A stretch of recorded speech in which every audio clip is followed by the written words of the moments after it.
നമസ്കാരം സുഹൃത്തുക്കളെ, ലാലേട്ടന്റെ ആദ്യ സംവിധാന സംരംഭമായ ബറോസ് എന്ന സിനിമ കണ്ട ശേഷമുള്ള എന്റെ വ്യക്തിപരമായ അഭിപ്രായം വളരെ ചുരുങ്ങിയ സമയം കൊണ്ട് നിങ്ങളിലേക്ക് എത്തിക്കാൻ ഞാൻ ആഗ്രഹിക്കുന്നു. പൂർണ്ണമായും കുട്ടികളെ ലക്ഷ്യം വെച്ചുകൊണ്ട് എടുത്തു എന്ന് പറയപ്പെടുന്ന ഈ സിനിമ എനിക്കൊരു വലിയ നിരാശയായിരുന്നു. പൂർണ്ണമായും മടുത്തിരുന്നാണ് ഞാൻ സിനിമ കണ്ടത്. ഒരു രീതിയിലും സിനിമയും ഞാൻ തമ്മിൽ കണക്ട് ആവാൻ കഴിഞ്ഞില്ല. സ്ക്രിപ്റ്റ് വളരെ വീക്കായിട്ടാണ് എനിക്ക് തോന്നിയത്. പിന്നെ പറയുന്ന ഡയലോഗുകളും പരസ്പര ബന്ധമില്ലാതെ സംസാരിക്കുന്നത് പോലെ. ഒരു പക്ഷേ കുട്ടികൾക്ക് ഇത് ഇഷ്ടപ്പെട്ടേക്കാം. എനിക്ക് ഈ സിനിമ തീരെ ഇഷ്ടപ്പെട്ടിട്ടില്ല. ഇന്ന് സിനിമ കാണാൻ പോയ തിയേറ്ററും കുറച്ച് വശപ്പശക ഉണ്ടായിരുന്നു. 9:20 ഷോ തുടങ്ങേണ്ടിയിരുന്നത്. സാധാരണ മറ്റ് തിയേറ്ററിൽ ഷോ തുടങ്ങുന്നതിന് 15 മിനിറ്റ് മുന്നേ ആളെ കയറ്റി തുടങ്ങും. എന്നാൽ ഞങ്ങൾ 9:30 പുറത്തു നിൽക്കുകയായിരുന്നു. ആളെ കയറ്റി തുടങ്ങിയപ്പോൾ സിനിമ നേരത്തെ തന്നെ ആരംഭിച്ചിരുന്നു. ഡോറിന് പുറത്തു നിന്ന് ഞാൻ മമ്മൂക്കയുടെ വോയിസ് ഓവറും കുറച്ച് വിഷ്വൽസും കണ്ടു. ഇങ്ങനെ ഒരു സ്ഥിതിയിലാണ് ഞാൻ സിനിമ കാണാൻ കയറുന്നത്. പിന്നീട് സിനിമ കാണുന്നതിനിടയിൽ താഴെ മലയാളത്തിൽ എഴുതി കാണിക്കുന്ന സബ്ടൈറ്റിൽസും ചില സമയത്ത് അഭിനേതാക്കളുടെ തലയും സ്ക്രീനിന് വെളിയിൽ പോകുന്നുണ്ടായിരുന്നു. പലപ്പോഴും ആളുകൾ നിന്ന് സംസാരിക്കുമ്പോൾ അവരുടെ കഴുത്തിന് താഴോട്ട് മാത്രമേ സ്ക്രീനിൽ കാണുന്നുള്ളൂ, തല സ്ക്രീനിന് പുറത്താണ്.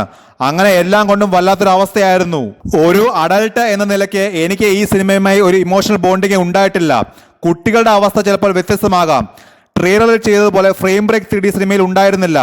സാധാരണ ഒരു 3D സിനിമ കാണുന്ന പോലെയാണ് എനിക്ക് തോന്നിയത്. ചില ഫൈറ്റ് സീനിൽ മാത്രം 3D എഫക്റ്റ് നല്ലതുപോലെ പ്രതിഫലിച്ചിരുന്നു. അല്ലാത്ത സമയത്ത് ഏതാണ്ട് 2D സിനിമയ്ക്ക് തുല്യമായിട്ടാണ് ഇത് പൊക്കോണ്ടിരുന്നത്. സന്തോഷ് ശിവനാണ് സിനിമാറ്റോഗ്രാഫി. ചില ഫ്രെയിംസിലൊക്കെ അദ്ദേഹത്തിന്റെ സിഗ്നേച്ചർ ഉണ്ടായിരുന്നു. ലിഡിയൻ നാദസ്വരമാണ് മ്യൂസിക്. തരക്കേടില്ലാത്ത ബാക്ക്ഗ്രൗണ്ട് സ്കോർ ആയിരുന്നു. 2 പാട്ടുകളുമുണ്ട്. ഒന്ന് ലാലേട്ടൻ മാത്രം പാടിയ ഇസബല്ല എന്ന സോങ്ങും പിന്നീട് ലാലേട്ടനും വേറെ സിംഗറും കൂടി ചേർന്നുള്ള സോങ്ങും. ഈ 2 സോങ്ങും എനിക്ക് ഒരു ആസ്വാദനം നൽകിയില്ല. സിനിമയുടെ പോക്കും മന്ദഗതിയിലായിരുന്നു. നല്ലതുപോലെ ഇഴയുന്നുണ്ടായിരുന്നു. ലാലേട്ടൻ ഒരു നവാഗത സംവിധാനം എന്ന നിലയ്ക്കും എക്സ്പീരിയൻസ്ഡ് ആക്ടർ എന്ന നിലയ്ക്കും ഈ സിനിമ വൻ നിരാശയാണ് എനിക്ക് സമ്മാനിച്ചത്. ജ്യോതി മഡ്നാനി സിംഗിന്റെ കോസ്റ്റ്യൂംസും ആ ഫാന്റസി വേൾഡിന് അനുയോജ്യമായ രീതിയിൽ അവർ ചെയ്തിട്ടുണ്ട്. ആന്റണി പെരുമ്പാവൂരും ഒരു ചെറിയ റോളിൽ ഇതിൽ വന്നു പോകുന്നുണ്ട്. ഇസബല്ല എന്ന ക്യാരക്ടർ ചെയ്ത കുട്ടി തരക്കേടില്ലാത്ത പ്രകടനം മാത്രമായിരുന്നു.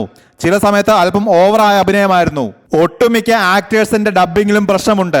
ഇതിൽ ഒരു സ്ത്രീക്ക് ശബ്ദം കൊടുത്തിരിക്കുന്നത് ശ്വേതാ മേനോനാണ്. ശബ്ദവും അഭിനയിക്കുന്ന ആളും തമ്മിൽ ഒട്ടും ചേർച്ച ഉണ്ടായിരുന്നില്ല. വൂഡു എന്ന ആനിമേഷൻ ക്യാരക്ടറും വെറുപ്പിക്കലായിരുന്നു. ഇത് എന്റെ മാത്രം അഭിപ്രായമായി ഞാൻ പറയുന്നു. എനിക്ക് ഈ സിനിമ ഇഷ്ടപ്പെട്ടിട്ടില്ല.